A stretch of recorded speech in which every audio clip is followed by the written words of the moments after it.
welcome into the Travelers PGA DFS breakdown show. Coming off of a fun week at the U.S. Open at Pinehurst. Talk about that a little bit, and then we will get into the Travelers. And we'll start there. So, but if you haven't joined us over in the Discord, be sure to grab a copy of the cheat sheet for the Travelers this week. We've got one for every tournament of the year, alternate field events as well. So definitely join us over there. Had a huge week last week. Had one member, and I'm going to go ahead and share my screen here, but had one member turn $24 into $72,000. Second by just a smidge in the $15 millie last week at Pinehurst. $5 drive the green, he was fourth. $1.20 max second, first in the $3 single entry. Just a huge week, 24 into 72K. That's the kind of stuff that we love to see. That's why we do this. Life-changing money for most people. So I've got a little bit of a cough tonight, so or for the last few weeks I have, but it's getting a little worse. So if I have to stop for a minute, that's what it's for. I'm going to share my screen with the sheet and zoom in a little bit.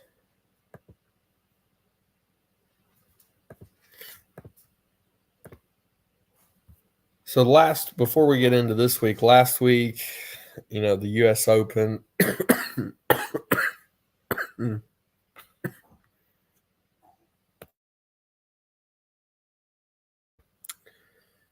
mentioned on the Saturday night showdown show that I was going to be down there on Sunday.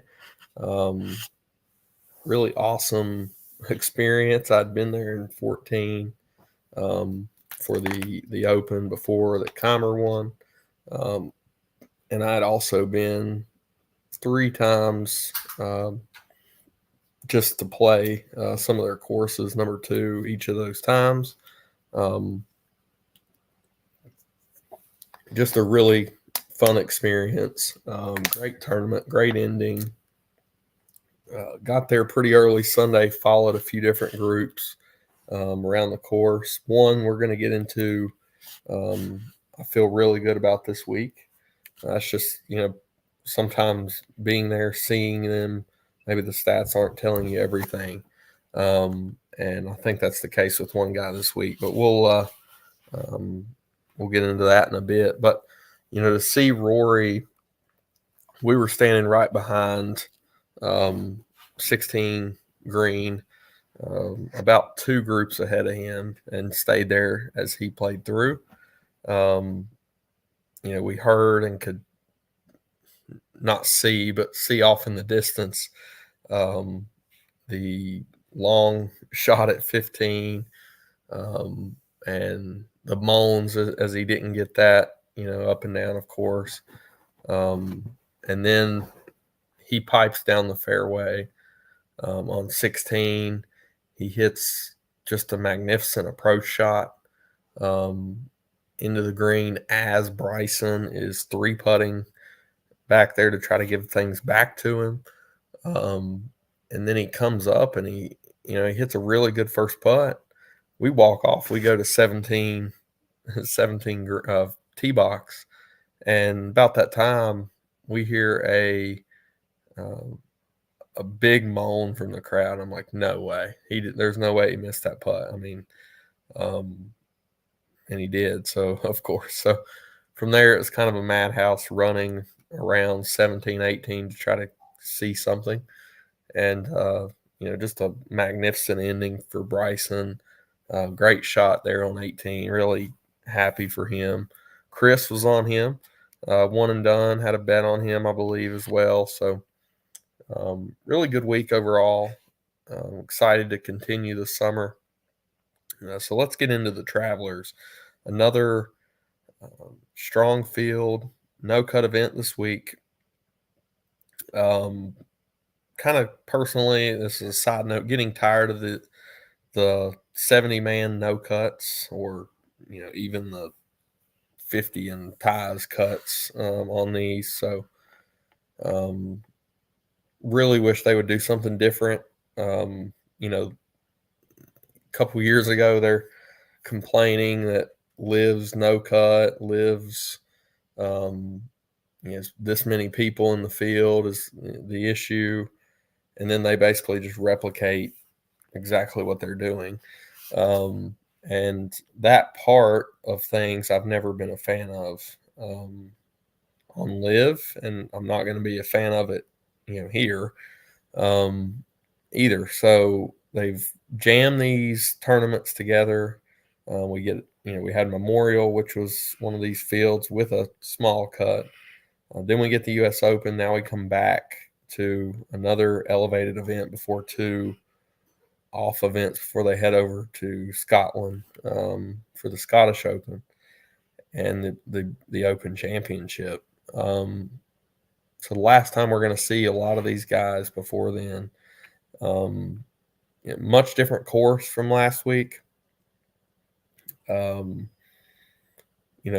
going to be near as hard. There were some changes to the course to try to make it a little more difficult, but overall, the rough is going to be the defense here. So, putting the ball in the fairway is going to be important.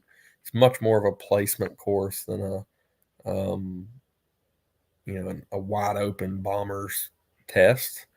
And I think that, and you're going to see in the history here, it's favored some of those specific players. So think of when you think of not necessarily the exact layout or anything, but the type of course, you think of Harbor Town comes to mind, maybe Colonial, some things like that come to mind when you're thinking about positional golf courses, par 70. So, getting into plays for the week in this top range, 9K and above, we'll just start. I know that's kind of a wide range, but Scotty Scheffler coming off of a very disappointing Open. It was really the putter for him last week, and I heard somebody, and I'm blanking on who it was, but earlier in the week talking about how, if you think about it in a different, last week I was all aboard this is a great fit for Scotty. Tough iron shots. He can put it on the green. He can plot his way around this place. The way I heard somebody mention it is, well, everybody's going to play from, if we recreate this and think of how we should have thought about Scotty, everybody's going to be playing 25, 35 feet from the hole. And, if that's the case, I don't really want Scotty Scheffler, the putter, all the time from there. So, he's great around the green, whatever. He mentioned in his press conference that it was kind of the visuals off the tee that messed him up a little early on, especially. But ultimately, numbers-wise, it was the putter. I expect him to fully bounce back, this week to get into contention again. He's fourth here last year. You've got Xander at the top. He was just kind of steady all week. He's 1,300 cheaper. Really good course for him. Of course, a winner in 22 over at the Gala. Like him quite a bit. I actually prefer him to Scotty this week just for the price discount. Ludwig, though, he would be my favorite overall play in this top range. A guy that very impressive last week. Over the first 2 days, it looked like he was going to be right in the mix come the weekend as he led. Kind of faltered a little bit as he started to, come back to the field as his around the green game. Let him down a little bit, made some big numbers, which you just can't do at U.S. Opens. he'll be back for many more of those. So comes now this week to a course that, his driving is one of his most uh, top attributes, and sure enough, he's contended a lot of the shorter tracks. Harbor Town, Sea Island, where he won in the fall. You think about that, and I like to translate that to here of, well, if he can hit the long ball, um, and he can hit it straighter than anybody else, he's gaining a lot of positional, you know,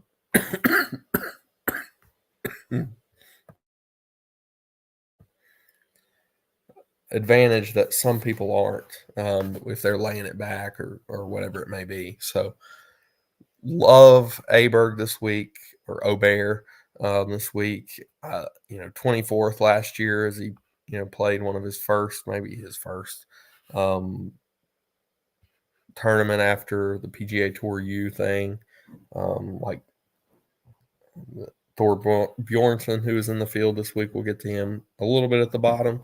But Ludwig is my overall pick to win out of this top range this week. Really like him at 10-2, and the discount that you get. Um, just just a stud. Nothing else to really say about him. Morikawa looks to be one of the more popular plays. He's you would think of him as a very good option on this type of track. And the history, of course, history doesn't necessarily back that up.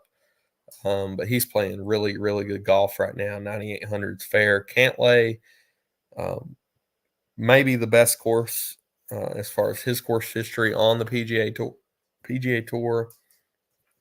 Kind of snapped out of the slump last week. Just hung in there, ball striking through all 4 days. I thought it maybe was a fluke day one with what I'd seen out of him. But man, he hung in there right till the end. Even when the pressure shot up, he was still hitting really good shots. So I think Cantlay is a very strong play at 96 this week at a place that he absolutely loves. And then Sam Burns, who really started bad at the U.S. Open last week through, I think it was like +3 through 4. It was something bad through like the first 5 or 6 holes. And, I had quite a bit of him because of that price tag in the low sevens. Man, he battled. He played some really good golf over the rest of the tournament. Um, he's getting an upswing here in form. Now, he is 9K, but I think he's a very strong option to close out the 9K range. The other three, and I'll just touch on all these guys and kind of explain where I'm at with them. Not on Hovland, Matsuyama, or Fleetwood this week. I think all you could make a case for. I would much rather play Hovland here than last week at Pinehurst. I'm fine giving him a pass for Pinehurst. That was one of the things I said on the Wednesday show last week was I was off of Hovland because of this around the green game. And Thursday he, hit a big score because he wasn't hitting all his greens. Thursday or Friday he comes out and he's just nailing, iron play is top notch. He's hitting greens. He's making some putts, and he shot a solid number, but still no, made cut. So you could go there. Not for me this week. Matsuyama playing really well. Can't play everybody though. So these three I'm out on. I think win equity is higher with some of the other guys in this range. So that's where I'm at, 9K and above.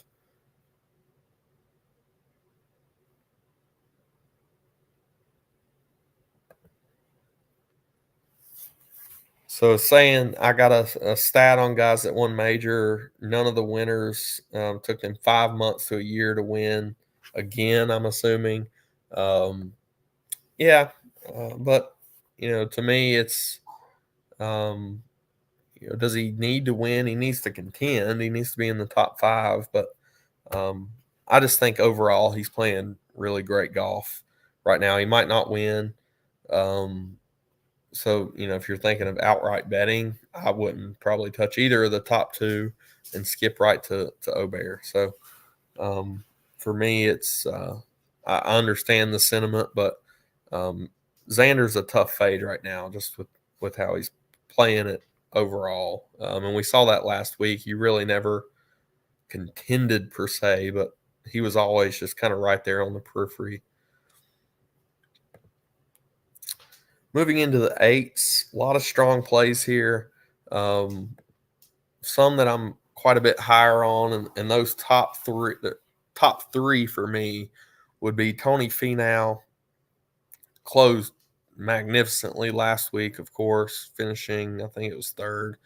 Brian Harman, the course history guy, 8,300. Really like him. And then Sahith Theegala is the guy who I mentioned that I followed a little bit at Pinehurst on Sunday for about 13 of his holes in the final round. And man, he was striking his irons great. If he put himself in the fairway, it was a definite, he was going after it, and he was hitting some great shots. One, he was right there, should have made a birdie putt. Two, he did make the birdie on a very tough hole there. He was playing really well until he started getting a little, very slight out of position. And he had 2 or 3 bad breaks in the Wiregrass that some others weren't getting, I guess, later in the day. That was tilting people, but he was one of those that was getting the bad breaks there on Sunday, and he still shot even on Sunday.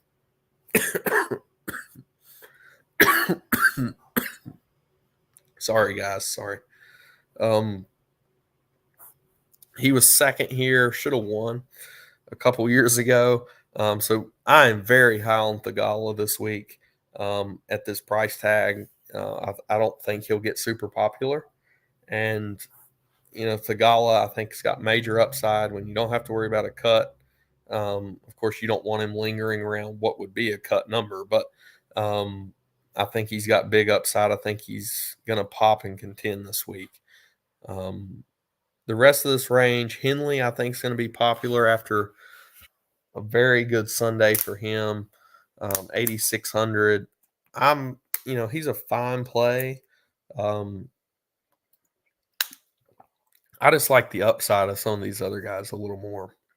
If you want to play, like a cash game, I think Henley makes some more sense than in some tournaments.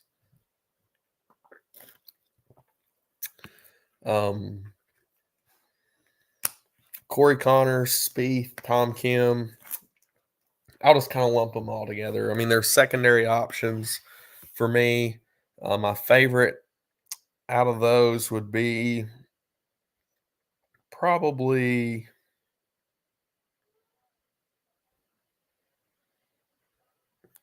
I really like Spieth. Really like the way he was hitting it at Pinehurst as well. And I've got the little one crying, so I might have to step away for a second, guys. And I will be right back. But finish out the eights. It would be Spieth, Connors, and then Tom Kim, who's playing really good golf. I will try to be back ASAP.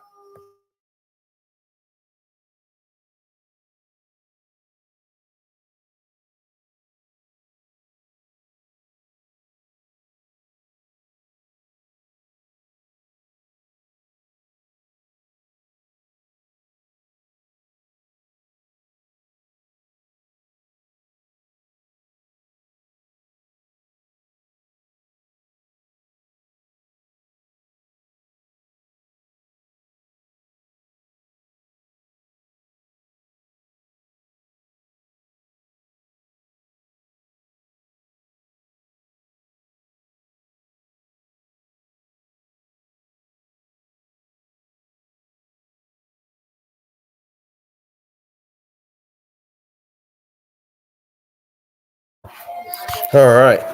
Sorry about that, guys. So a couple more questions here I'll touch on. Do you get better info from seeing them play in person? I think so. I wish I could be out there every week. you just see, Data Golf has a good tool in there, during the week, and it's something I look at Showdown that kind of shows by hole strokes gained, and that's fine looking at numbers. Um,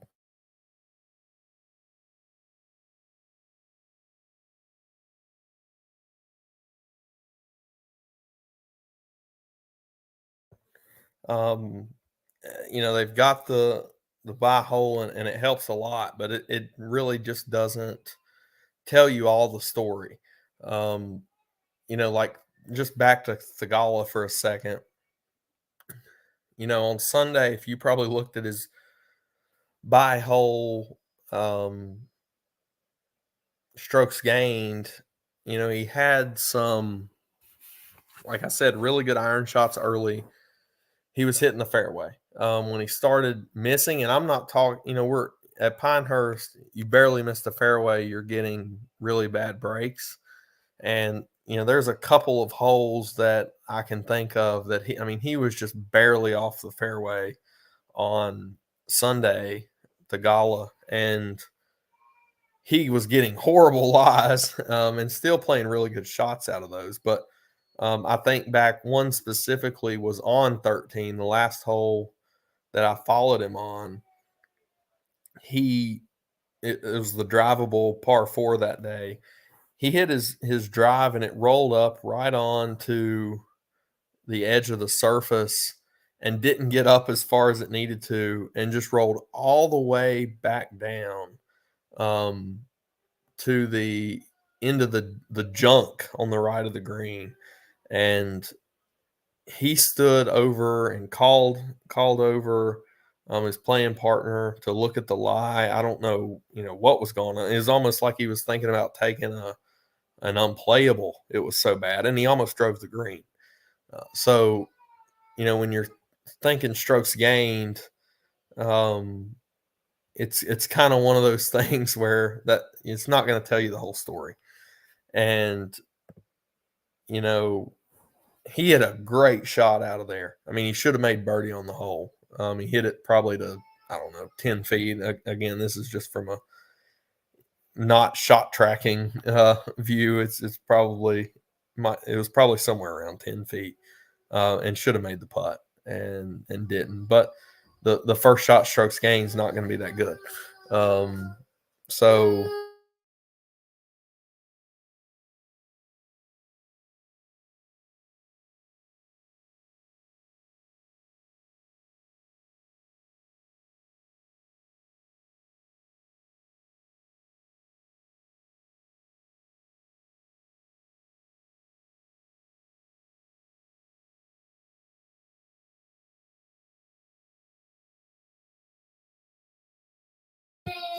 So that's where that comes in, as it definitely gives you, I think, an advantage when you're looking at certain players. But we'll hop down into the sevens here.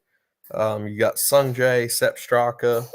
I think we see a Sungjae bounce back this week. It was just, not necessarily the best fit for him last week. Sepp was very cheap for the Open, and did not work out for him on the weekend, but he did make the cut and try to grind things out to a 56th.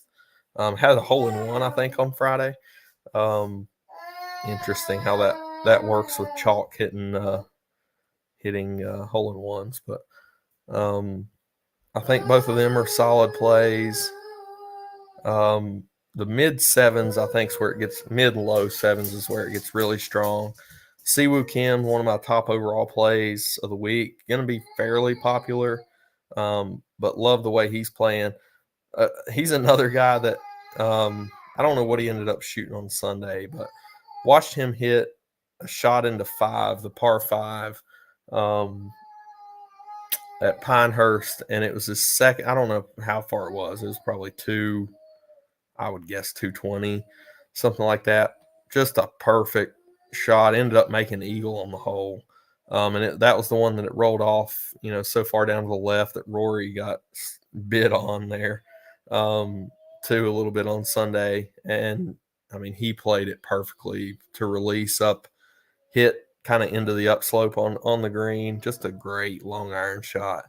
I think he's going to be very solid here. Something that we looked at last week on the show was DK value column, and all that does is compare again where they're at in odds to where they're at in DK price, and the difference there.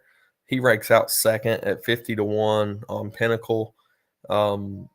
And he is, way down the board in DraftKings pricing. So second in DK value for Siwoo. McCarthy, I think, is a fine play. I think he fits his course really well. Seventh here a year ago. But Zadenhout is one of my favorite plays. Course history is not going to back that up, but he's playing some really, really strong golf right now. Can put the daylights out. Poston, kind of same thing. Good form. Second here in 22. Bhatia, really impressed with what I saw out of him last week. 16th, 22nd the week before. Just a very strong run there the last couple of weeks. I think he carries that over here. So really like him in the low sevens. So that range overall is really strong. And then we dip down into the sixes. You've got Eckroat, who I seemingly feel like I've been on for months. Not that he's popped for super high in finishes since he won there a while back. But 24th here a year ago, I think he's fine. Pavon was in it right till the end on Sunday.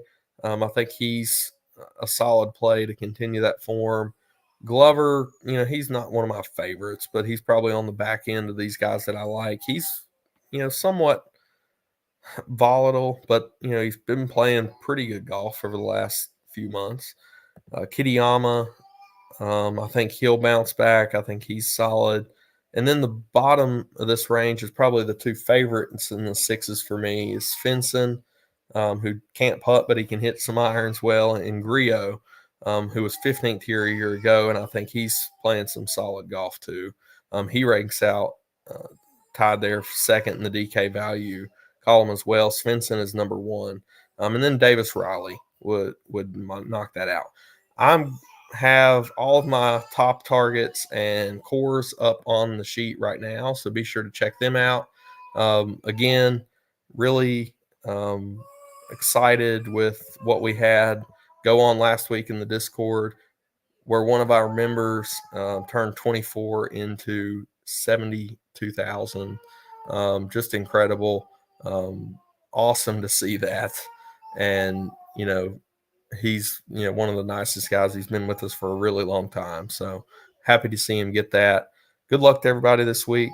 And we will more than likely be back for next week for the Rocket Mortgage. Let's turn some green on.